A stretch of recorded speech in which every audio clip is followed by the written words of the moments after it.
गरीब बहू अत्याचारी सास। सुंदरपुर नाम के गांव में श्याम नाम का एक आदमी रहता था। उसके साथ उसकी माँ शारदा और उसकी बहन सुहानी रहा करती थी। तीनों भी हंसी खुशी रहा करते थे। जब श्याम छोटा था तभी उसके पिताजी गुजर गए थे, इसीलिए उसका लालन पालन शारदा ने ही किया था। अब श्याम बहुत बड़ा हो गया था और उसकी माँ उसके शादी के बारे में सोच रही थी। श्याम, मैं सोच रही हूँ कि तुम्हारी शादी करवा दूँ। माँ, जैसा तुम ठीक समझो, मैं ऑफिस के लिए जा रहा हूँ। ऐसा कहकर श्याम ऑफिस के लिए निकल जाता है। ऑफिस पहुंचकर वो अपना काम करने लगता है। उस दिन उनके ऑफिस में एक लड़की इंटरव्यू के लिए आती है। श्याम को वो लड़की पहली नजर में ही पसंद आ जाती है। वो लड़की दिखने में बहुत सुंदर थी। उस लड़की का नाम था श्रिया। मैं आई कम इन सर? यस, कम इन। श्याम श्रिया की तरफ एकटक देखता ही रहता है। वो उसका इंटरव्यू लेता है और उसे जॉब ऑफर करता है। कुछ देर बाद श्याम की माँ का उसे फोन आता है। अरे बेटा, तुम्हें इस शनिवार को छुट्टी मिलेगी क्या? क्यों माँ, कोई काम है क्या? हाँ, हमें लड़की देखने जाना है। अरे माँ, काम के बीच क्या ये ला रही हो? कोई दूसरा दिन ढूंढ लो। अरे बेटा, एक दिन की तो बात है, बाद में तुम्हें छुट्टी निकालने के लिए नहीं बोलूंगी। हाँ माँ, ठीक है, निकालता हूँ मैं छुट्टी। उस शनिवार श्याम और शारदा लड़की देखने के लिए चले जाते हैं। लड़की के माता पिता उसे बुलाते हैं और जब लड़की आती है तो श्याम के होश उड़ जाते हैं। वो उसकी तरफ देखता ही रहता है। तुम्हें कुछ पूछना होगा तो पूछ लो। माँ, मुझे कुछ नहीं पूछना। ठीक है। अब श्रिया भी वहाँ आकर बैठ जाती है। उसकी नजर श्याम पर पड़ती है और श्याम को देखकर वो दंग रह जाती है। वो मन ही मन कहती है, अरे सर, मुझे देखने आए हैं? माँ, मुझे लड़की पसंद है। हमें तो लड़की पसंद है, बाकी लड़की की भी मर्जी पूछ लीजिए।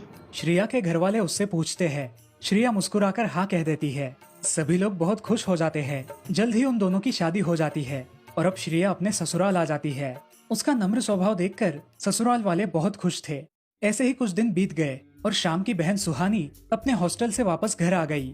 सुहानी ने घर वालों से श्रिया की बहुत तारीफ सुनी थी और वो सब सुनकर उसे बहुत गुस्सा आया था। उसने ऐसा क्या किया है कि सब इतनी तारीफ कर रहे हैं? मैंने भी इसको मजा ना चखाया तो मेरा नाम भी सुहानी नहीं।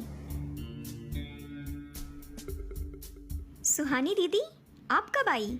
मैं अभी आई। किसी को कानो कान खबर नहीं है कि मैं घर आई हूँ। अरे नहीं दीदी, माँ जी आराम कर रही है और ये ऑफिस गए हैं, इसीलिए। ठीक है ठीक है, मुझे बहुत भूख लगी है, जाओ खाना लेकर आओ। हाँ दीदी, अभी लेकर आती हूँ। अब देख कैसे तुझे मजा चखाती हूँ। कुछ देर बाद श्रिया उसके लिए खाना लेकर आती है। दीदी आपके लिए गरम खाना लाया है, खा लीजिए।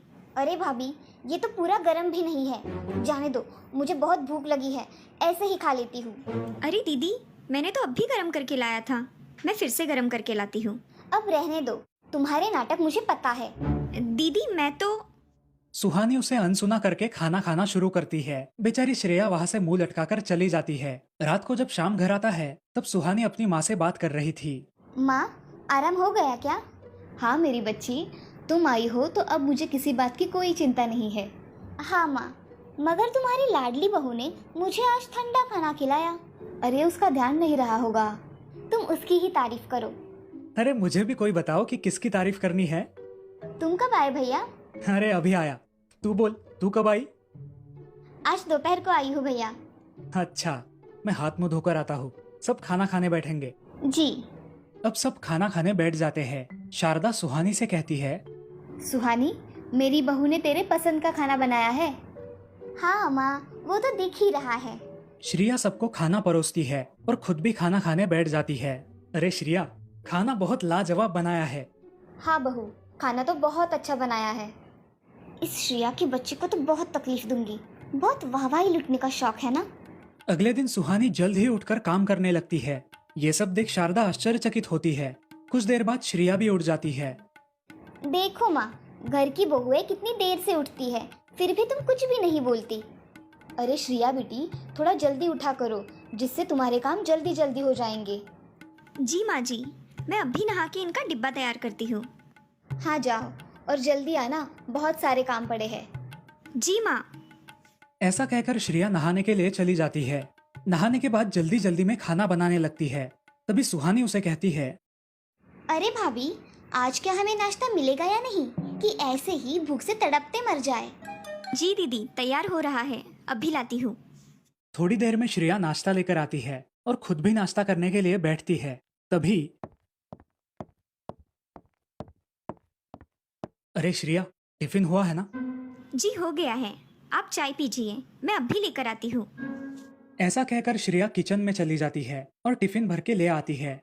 अब दोपहर हो जाने के बाद श्रेया बाजार चली जाती है। बाजार से आते वक्त माँ जी की दवाइयाँ भी साथ में लेकर आती है। अरे बहू, आ गई। तुम्हारे हाथ की गर्मा गर्म चाय पिला दो। जी माँ जी, अभी पिलाती हूँ। श्रेया चाय बनाती है और कुछ सब्जियां धोने लगती है। कुछ देर बाद वो गरम गरम चाय लेकर अपनी सास को देने जाती है, लेकिन उसकी सास कहती है, अरे बहू, ये चाय कितनी ठंडी है। नहीं माँ जी, अभी चाय कप में डाल कर लाई हूँ, अभी कैसे ठंडी होगी? तो क्या मैं झूठ बोल रही हूँ? नहीं माँ जी। ऐसा कहकर शारदा श्रेया के हाथ पर वो गरम चाय डालती है। आह, है गरम चाय। काम के मामले में मुझे कोई कमी नहीं चाहिए। जी माँ जी। बेचारी श्रेया रोते रोते वहाँ से किचन में चली जाती है। अपने हाथ को मलम पट्टी लगाकर फिर से अपना काम शुरू कर देती है। तभी सुहानी उसे आवाज देती है। भाभी, मैंने आपको एक क्रीम लाने को बोला था, आप लेकर आई हो क्या? हाँ, लेकर आई हो दीदी। श्रेया सुहानी को क्रीम देती है और वहाँ से चली जाती है। अब हर रोज ऐसा ही चलने लगा। सुहानी और शारदा श्रेया को तंग करने लगी। माँ, मैंने तुमसे कहा है ना कि मेरी चीजों को हाथ नहीं लगाना। हाँ पता है, किसी ने हाथ नहीं लगाया है तेरी चीजों को। अब चोर से पूछ लो, किसने हाथ लगाया है इसकी चीजों को। माँ जी, मैंने नहीं लगाया हाथ, मैं तो यहाँ आई भी नहीं। माँ, इसके सिवा और कौन आता है? इसने मेरा परफ्यूम चुराया है। नहीं दीदी, मैं क्यों चुराऊं? माँ, चलो इसके कमरे में, देखते हैं किसने चुराया है। ऐसा कहकर सुहानी श्रेया के कमरे में जाकर उसका परफ्यूम ढूंढने लगती है। उसे एक जगह वो परफ्यूम छुपाया हुआ दिखाई देता है और सुहानी अपनी माँ से कहती है, माँ, देखा तुमने? हाँ मेरी बच्ची, ये तो चोर निकली। नहीं माँ जी, ये परफ्यूम कहाँ से आया मुझे नहीं पता, मैंने कुछ नहीं किया है माँ जी। शारदा गुस्से में आकर श्रेया के गाल पर एक जोरदार तमाचा मारती है और वहाँ से चली जाती है। ये सब देखकर श्रेया बहुत रोने लगती है। ऐसे ही रात हो जाती है और शाम घर आता है। श्रेया के गाल पर पड़ा हुआ लाल निशान देखकर शाम उससे पूछता है, श्रेया, तुम्हारे गाल को क्या हुआ है? इतना लाल क्यों पड़ा है? जी कुछ नहीं, मैं खाना लगाती हूँ, आप फ्रेश होकर आइए। ऐसा कहकर श्रेया किचन में चली जाती है। सब लोग खाना खा के सो जाते हैं। अब ऐसा ही हर रोज होने लगा। हर रोज घर में झगड़े होने लगे। सुहानी और शारदा श्रेया को बहुत परेशान करने लगी। ऐसे ही एक दिन, माँ, मुझे उसे तकलीफ देकर बहुत खुशी मिलती है। हाँ, मुझे भी। तभी श्रेया वहाँ आती है और अपनी सास से कहती है, माँ जी, मैं बाजार जा रही हूँ, कुछ सब्जियाँ खरीद कर लानी है, साथ में आपकी दवाइयाँ लेकर आऊंगी। हाँ जाओ और जल्दी आना। श्रेया घर से बाहर पड़ती है। इधर सुहानी भी बहुत थकी होने के कारण अपने कमरे में सोने चली जाती है। शारदा अपने कमरे में किताब पढ़ रही थी और अचानक उसे दिल का दौरा पड़ गया। वो जोर जोर से चिल्लाने लगी, सुहानी, ओ बिटिया सुहानी, जल्दी आओ बेटी। श्रेया बाहर जाते वक्त अपना मोबाइल घर पर भूल गई थी। वो अपना मोबाइल लेने अपने कमरे में गई। तभी उसे सास की आवाज सुनाई दी। वो तुरंत शारदा के कमरे में गई। माँ जी, आपको क्या हुआ है? उठिए ना। सुहानी दीदी, सुहानी दीदी। श्रेया शाम को फोन कर देती है और सुहानी को आवाज लगाती है, मगर सुहानी सोई होती है। श्रेया तुरंत एक रिक्शा बुलाकर अपनी सास को अस्पताल में लेकर जाती है। कुछ देर बाद सुहानी नींद से उठती है। उसे घर में कोई दिखाई नहीं देता। वो अपनी माँ को फोन लगाती है। तब उसे पता चलता है कि उसकी माँ को दिल का दौरा पड़ा है। सुहानी तुरंत अस्पताल जाने के लिए निकलती है। अस्पताल में पहुंचकर अपनी माँ को देखकर सुहानी रोने लगती है। कुछ ही देर बाद शाम वहाँ आता है। सुहानी, तुम तो घर में थी ना, तुम्हें माँ की आवाज नहीं सुनाई दी? नहीं भैया, मुझे आवाज नहीं सुनाई दी। आज श्रेया घर पे वापस ना आती तो हमने हमारी माँ को खो दिया होता। सुहानी रोने लगती है। दीदी आप चिंता मत करो, माँ जी जल्दी ठीक हो जाएगी। हाँ श्रेया, मुझे माफ कर दो, मैंने तुम्हारे साथ बहुत बुरा बर्ताव किया। अरे नहीं दीदी, आपने कोई बुरा बर्ताव नहीं किया, माफी मत मांगो। तभी डॉक्टर वहाँ आते हैं। अब आप मरीज से मिल सकते हैं, मगर ज्यादा बातें मत करना। शाम श्रेया और सुहानी शारदा से मिलने अंदर जाते हैं। शारदा आंखें खोलती है। मुझे माफ कर देना मेरी बच्ची, मैंने तुमसे बहुत बुरा बर्ताव किया, फिर भी तुमने मेरी जान बचाई। माँ जी, आप अब आराम करिए, आपको जल्द घर भी तो आना है ना? तुमने मुझे माफ किया? हाँ माँ जी, कब का माफ कर दिया। श्रेया और शारदा गले लग जाती है।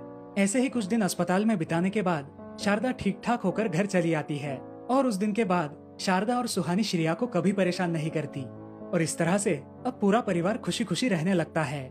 इस कहानी से हमें ये सीख मिलती है कि हमें बेवजह किसी को परेशान नहीं करना चाहिए, क्योंकि मुसीबत के समय कौन काम आ जाए क्या पता।